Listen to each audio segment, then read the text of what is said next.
बिस्मिल्लाहिर्रहमानिर्रहीम। अस्सलाम वालेकुम वीवर्स, आप देख रहे हैं सॉल्ट एंड पेपर। आज जो रेसिपी मैं आप लोगों के साथ शेयर करने जा रही हूँ वो है बहुत ही मज़ेदार मसर चावल। बिल्कुल डिफरेंट वे में हम इसको बनाएंगे। आपने पहले भी मसर चावल खाए होंगे, लेकिन अगर आप इस रेसिपी से बनाएंगे तो बहुत ही मज़ेदार बनेंगे और जो भी आपके हाथ के बने हुए मसर चावल खाएगा वो तारीफ़ के बगैर नहीं रह सकेगा। तो यहाँ हमने ले लिए हैं 1.5 कप साबुत मसूर। इनको अच्छे तरीके से वॉश करके तकरीबन 2 से 3 घंटे के लिए इसको हमने भिगो देना है, ताकि इनकी मिट्टी वगैरह अच्छे तरीके से निकल जाए और बिल्कुल साफ़ हो जाए। मसूर की दाल को हम बनाएंगे प्रेशर कुकर में, इसलिए हम इसको प्रेशर कुकर में शिफ्ट कर लेंगे। इससे इसका कुकिंग टाइम बहुत ज़्यादा बच जाएगा और जल्दी से बनकर तैयार हो जाएंगे ये। अब इसमें हम शामिल करेंगे 1 कप कटे हुए टमाटर। ये तकरीबन 2 मीडियम साइज़ के टमाटर हैं जो मैं इसमें शामिल कर रही हूँ। साथ ही इसमें चला जाएगा 1 छोटी साइज़ का प्याज स्लाइसिस में कटा हुआ। हरी मिर्चें शामिल कर देंगे 3 से 4 अदद। हरी मिर्चों को आपने बीच में से इस तरह से कट कर लेना है। अब इसमें हम शामिल करेंगे लाल मिर्च पाउडर 1 टीस्पून। नमक इसमें शामिल कर देंगे हस्बे ज़रूरत। हल्दी इसमें शामिल करेंगे 1 टीस्पून ही। बस ये 3 इंग्रेडिएंट्स इसमें जाएंगे, इसके अलावा आपने इसमें कोई मसाला ऐड नहीं करना।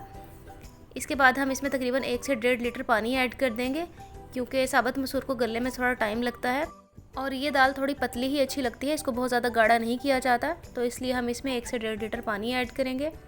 इसको अच्छे तरीके से मिक्स कर लेंगे और कुकर का हम ढक्कन लगा देंगे और सीटी चलने के बाद हम इसको 10 मिनट तक पकाएंगे, ताकि दाल अच्छे तरीके से गल जाए। तो देखिए यहाँ 10 मिनट प्रेशर कुकर में पकने के बाद दाल अच्छे तरीके से गल चुकी है। इसको अब हमने तकरीबन 10 से 15 मिनट के लिए एक साइड पे पकने देना है, ताकि इसका पानी थोड़ा सा रिड्यूस हो जाए। अब आ जाते हैं नेक्स्ट स्टेप की तरफ। तो यहाँ एक पैन में 1/2 कप हम लेंगे कुकिंग ऑयल और इसमें हम शामिल करेंगे 2 टेबलस्पून क्रश किया हुआ लहसुन, क्योंकि हम इस दाल को लगाएंगे लहसुन का तड़का, तो जिससे ये दाल बहुत ज़्यादा मज़ेदार बनेगी और बहुत ज़्यादा इसमें फ्लेवर आ जाएगा। तो लहसुन को आपने ठंडे ऑयल में ही शामिल करना है, उसके बाद आपने इसको फ्राई करना स्टार्ट करना है। और लहसुन को हमने ज़्यादा ब्राउन नहीं करना, बस इतना सा फ्राई करना है कि हल्का सा क्रिस्पी हो जाए, बिल्कुल गोल्डन कलर आना शुरू हो जाए। तो इसके बाद देखिए यहाँ दाल भी तैयार हो चुकी है। तो इसमें अब हम ये लहसुन का तड़का शामिल कर देंगे जो हमने बनाया है। इससे दाल में बहुत ज़बरदस्त टेस्ट आ जाता है। अब हम इसमें शामिल कर देंगे सब्ज़ धनिया कटा हुआ थोड़ा सा और इसको अच्छे तरीके से मिक्स कर लेंगे।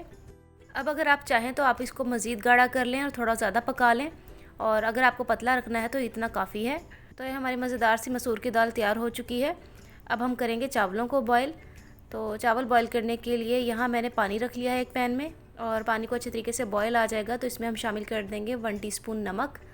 ये ऑप्शनल है, अगर आप चाहें तो यूज़ कर लें वरना स्किप कर दें। साथ ही इसमें शामिल कर देंगे 1/2 टीस्पून ज़ीरा। ज़ीरे से बहुत अच्छा टेस्ट आता है बॉयल्ड राइस में। अब इसमें हम शामिल कर देंगे 2 कप चावल, जो हमने तकरीबन आधा घंटा पहले अच्छे तरीके से वॉश करके भिगो के रखे हुए थे।